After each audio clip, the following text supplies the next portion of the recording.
반갑습니다.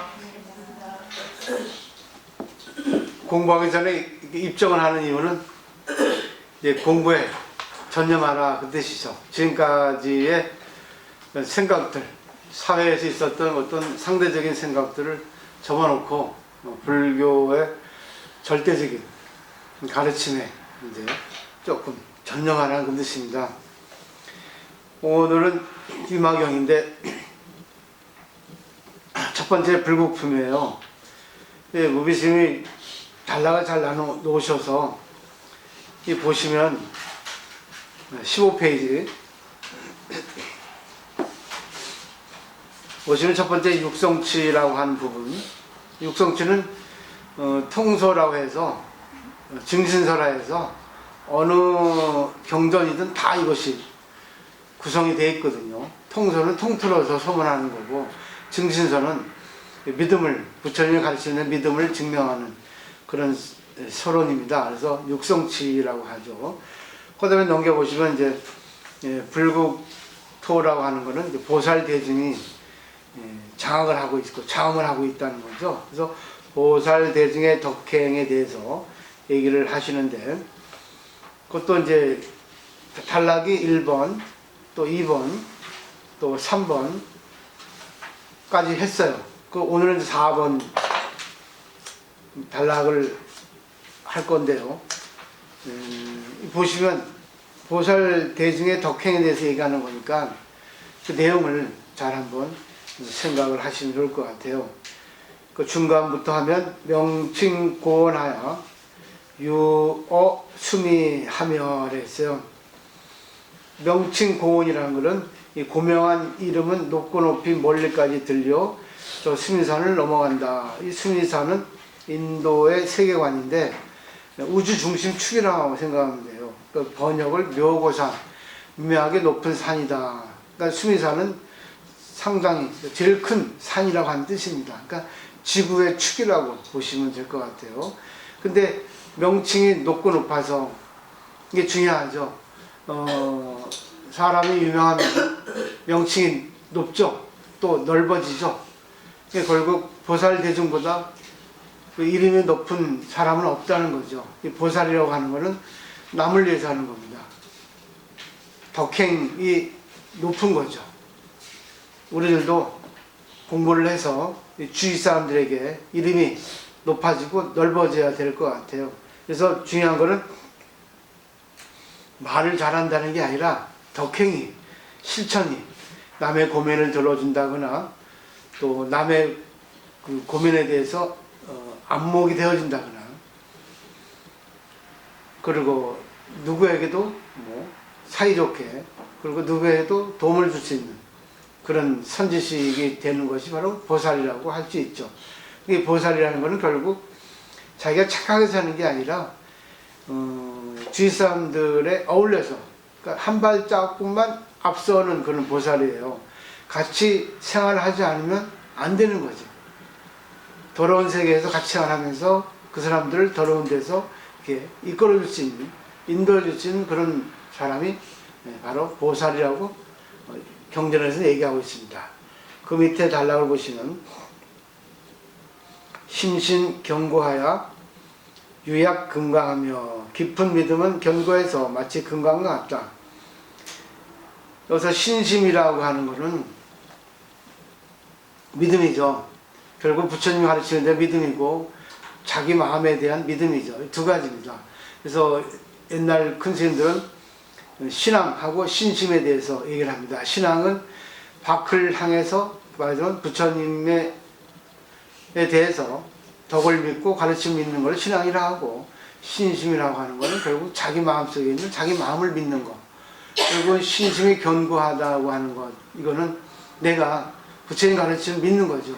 그리고 어느 누구에게도 불성이 있다는 것, 나에게도 불성이 있다는 것. 그래서 법화경 제바다답품에 보면 용왕의 딸, 8살 난 용왕의 딸이 있는데 자기가 갖고 있는 구슬을 부처님한테 바치죠. 부처님 받으시죠. 그 순간 성불한다고 하는 말이 나와 있습니다. 구슬이라는 것은 믿음이죠. 불성에 대한 믿음.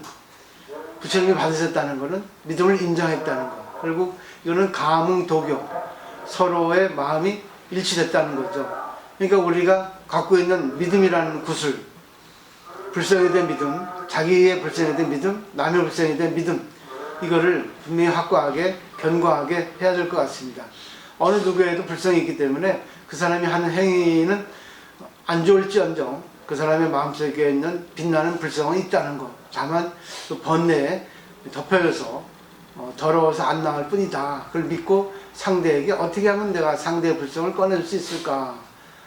이게 바로 보살이라 하는 거죠. 그 때문에 믿음이 아주 금강과 같이 견고하다는 겁니다. 여기에 금강이라는 것은 제일 단단하고 예리한, 말하자면 다이아몬드라고 이제 예를 들죠. 그만큼 이렇게 우리의 믿음이 어느 무엇과 또 바꿀 수 없고 깰 수 없고 부술 수 없다는 그런 뜻입니다. 그 다음에 보죠. 법보 보조하여 이유 감노하며 어중 언음에 미묘제리며 가르침의 보물로 널리 비추고 감노의 법문으로 빌내리요 많고 많은 말 중에 제일 미묘하니라. 그러니까 가르침의 보물로 널리 비추고 네 글자예요. 법보죠. 이 가르침은 뭐겠어요? 공입니다. 중도입니다. 반야입니다. 지혜입니다. 이 가르침의 보물, 결국은 요즘 현대말로 하면 평등과 차별 관계를 잘 이루는 거. 상대하고 나하고는 똑같은 인간이지고 상대하는 똑같이 불성을 가진 소유주인데 차별이죠. 생긴 게 다르고 또 성별이 다르고 사는 게 다르고 생각이 다르고 그거를 그래도 일관계도 다르고 근데 거기서 조화를 이루는 거, 그것이 바로 법보로 널리 비추는 거죠. 그 다음에 이유 감노, 감노의 법문으로 빌려요. 이 감노라고 하는 거는 달짝한 물입니다. 식혜처럼 요즘 말하면 이제 뭐 청량음료라고 할 수 있겠죠. 그냥 결국은 이 법보라고 하는 것이 그만큼 달고 달아. 그래서 상대방이 먹어도 기분 좋게 먹을 수 있는 그런 가르침이라는 겁니다. 그러니까 상대에게 맡겨야 되겠죠. 그 다음에 어중 언음에 많고 많은 말 중에 제일 미묘다 했어요. 결국 말이라는 게 인간의 전유물이죠. 인간의 위대한 발명이 말입니다. 근데 말이 사람을 살리고 말이 사람을 죽입니다. 근데 어느 말 중에도 이 법보의 말, 부처님 가르치는 말은 최고다 그러죠. 또 기독교에도 그렇죠. 태초에 말이 있다. 말은 생명이다. 말은 신이다. 그리고 로고스, 이성 법칙을 얘기합니다. 그리고 불교하고 다를 바가 없습니다. 그렇기 때문에 말을 우리가 신중하게 할 필요가 있어요. 결국은 내가 어떻게 상대방을 보느냐, 어떤 말을 하느냐, 또 상대가 어떻게 받아들이느냐, 상대에 대한 말을 내가 어떻게 받아들이고 어떻게 상대에 말하는가. 결국 말이 사람을 살리고 죽입니다. 이 말은 공이라는 말이 바로 그 말이에요. 그렇기 때문에 우리가 상대에게 맞는 말, 거기서 이제 방편이라는 말이 나오는 거죠.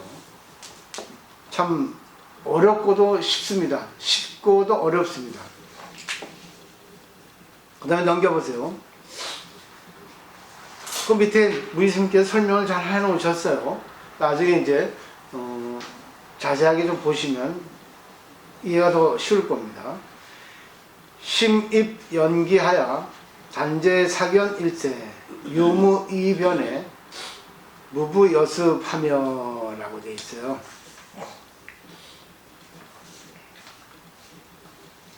연기의 이치에 깊이 들어가서 모든 삿된 견해를 다 끊고, 연기법이 바로 부처님 법입니다. 연기법이 바로 부처님이에요. 그래서 아함경에는 나를 보는 자는 법을 보고 법을 보는 자는 나를 본다라고 되어 있거든요.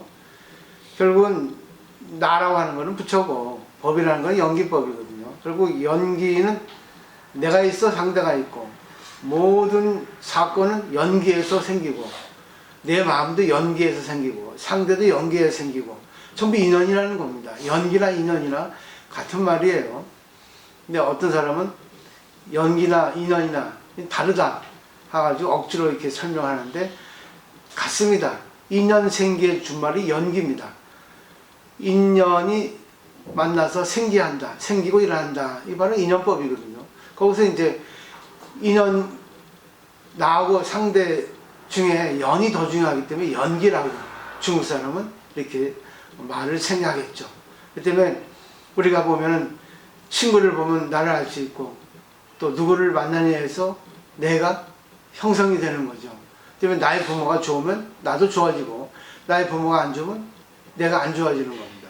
친구가 안 좋으면 내가 안 좋고 친구가 좋으면 내가 좋아지는 겁니다. 이게 기본이에요. 그렇지만 뭐 특별한 분들은 자기를 공부해서 자기로 인해서 남을 바꾸죠. 근데 자기가 인이 되기도 하고 연이 되기도 하거든요. 이걸 잘 생각하셔야 돼요. 그러니까 어떤 상대가 오더라도 내가 공부를 했기 때문에 상대를 바꿀 수 있는, 상대를 인도할 수 있는 그런 법이 바로 연기법을 살리는 겁니다. 연기는 심오한 가르침이에요. 한두 가지로 이렇게 설명할 수 없습니다. 너무나 깊고 깊어서 잘 공부를 하셔야 돼요. 그래서 깊이 연기법에 들어가가지고 모든 사견은 삿된 견인데 연기법을 거슬러서 자기가 옳다, 자기가 바르다 그러거든요. 근데 관계해보면 알다시피 자기가 바르다 생각하지만 결국은 자기가 틀리는 경우도 많습니다. 상대가 잘못했다 하지만 내가 상대를 잘못하게 한 경우가 더 많습니다. 그렇기 때문에 어떤 상대가 만나서 어떤 관계를 해서 어떤 사건이 생겨도 전부 자기 탓이에요.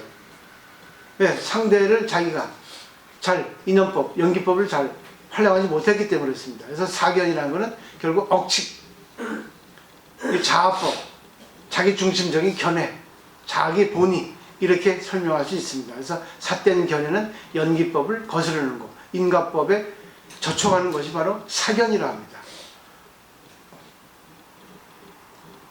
유무이변에 나머지 다른 물등이 없다 했죠. 유무견해예요.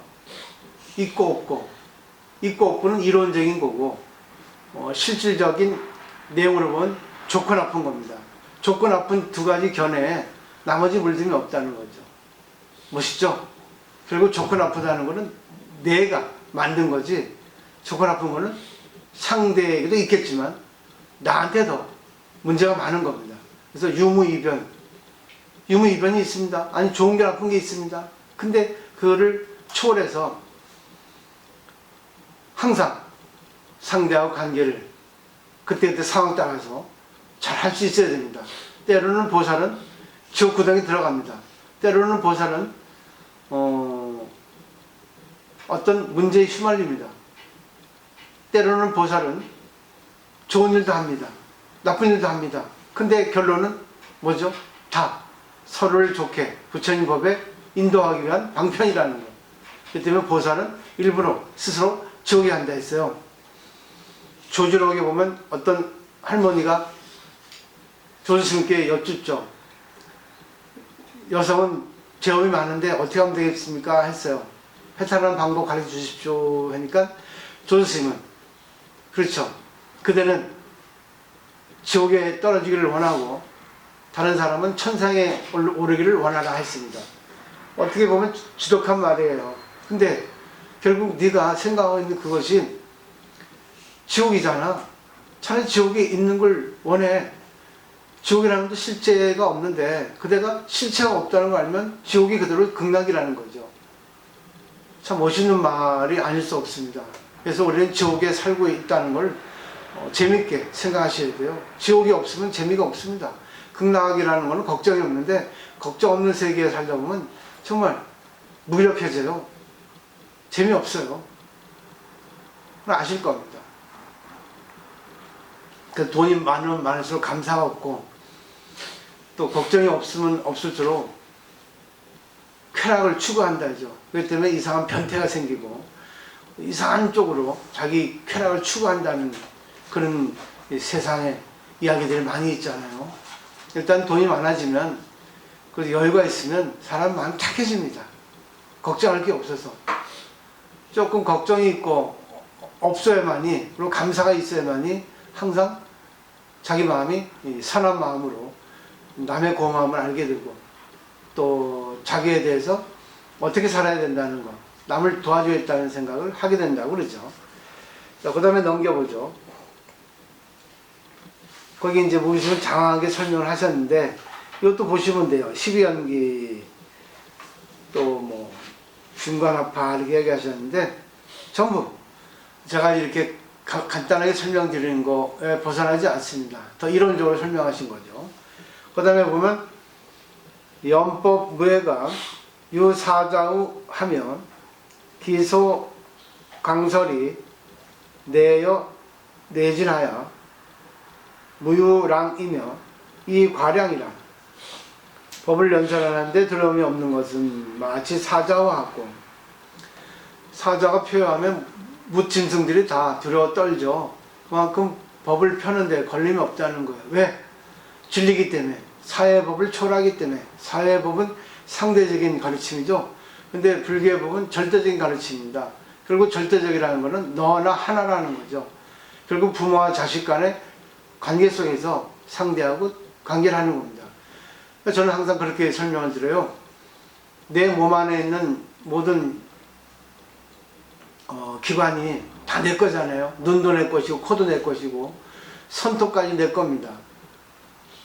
내 몸 안에 있으니까 신경이 다 연결돼 가지고 한쪽이 아프면 다 아파요.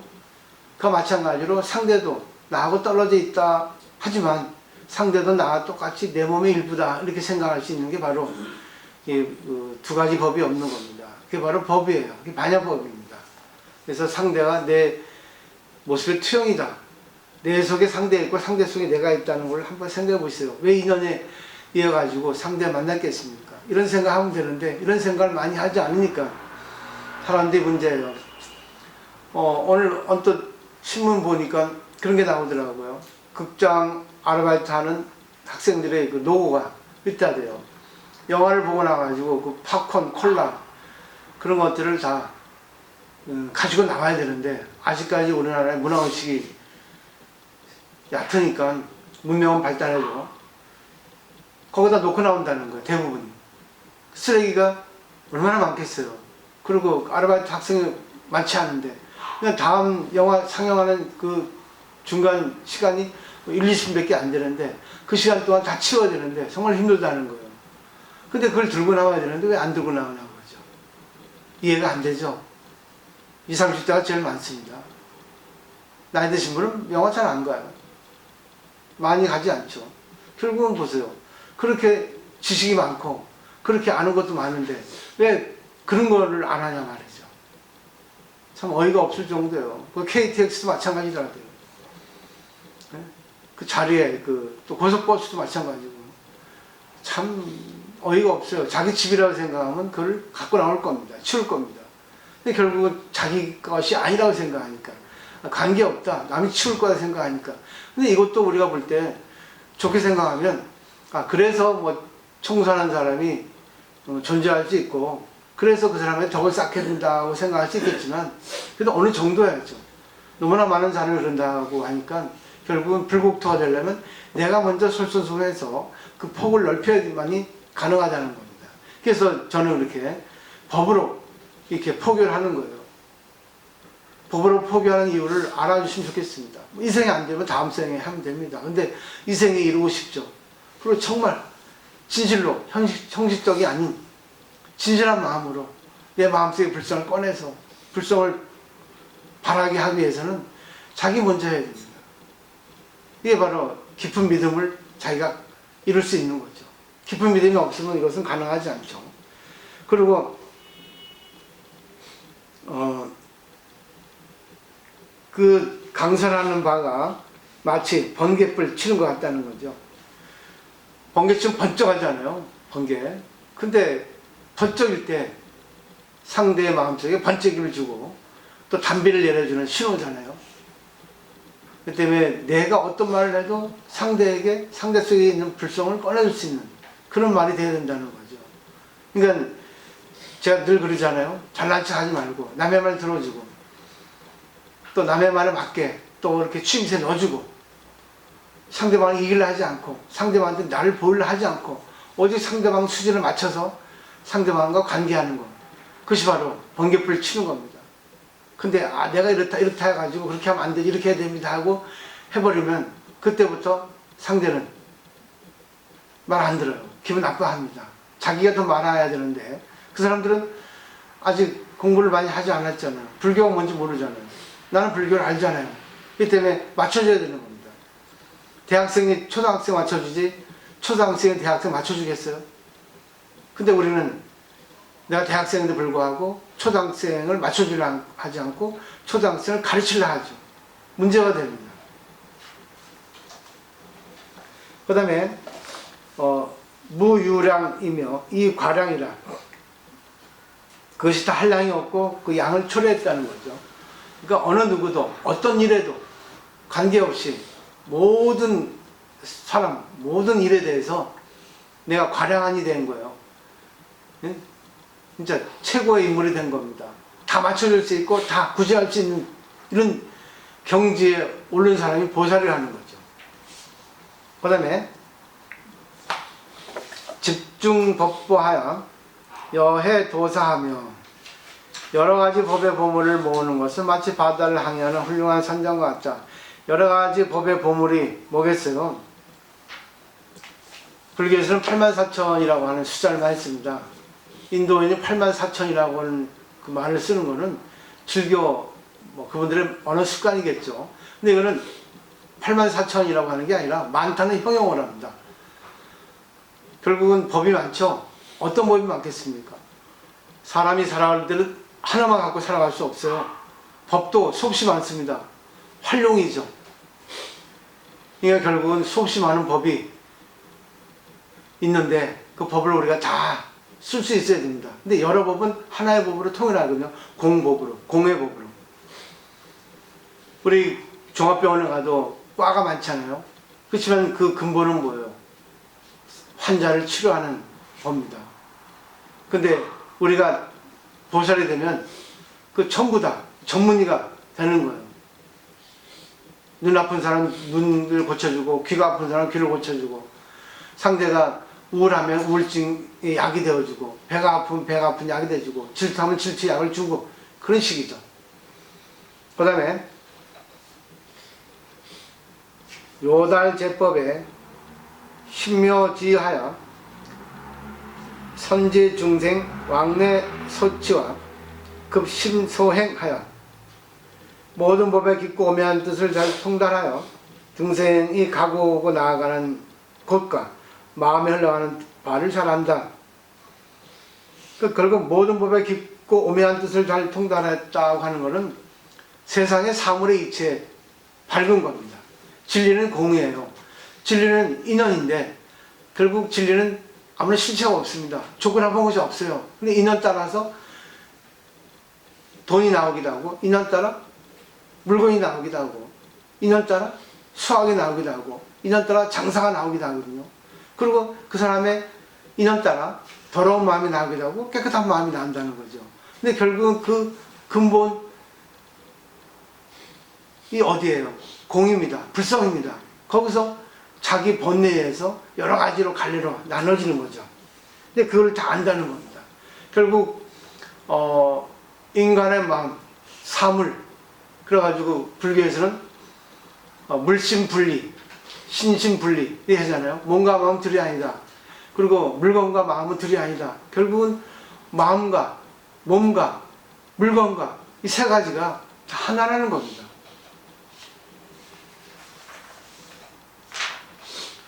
자, 오늘 여기까지인데 정리를 해보면 결국 보살이 된다고 하는 것은 이렇게 내가 법을 알아서 법을 실천하고 상대하고 관계하면서 법을 회항하지 않으면 안 된다는 겁니다. 이게 바로 오늘의 요지입니다.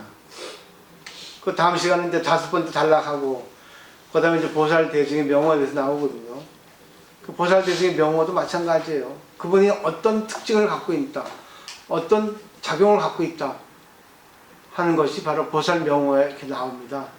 오늘 배운 거를 잘 통해서 한번 자기가 실천하는 데 있어서 실수를 많이 할 겁니다. 근데 실수는 결국 내가 성장을 위한 발판이에요. 실수가 없으면 안 돼요.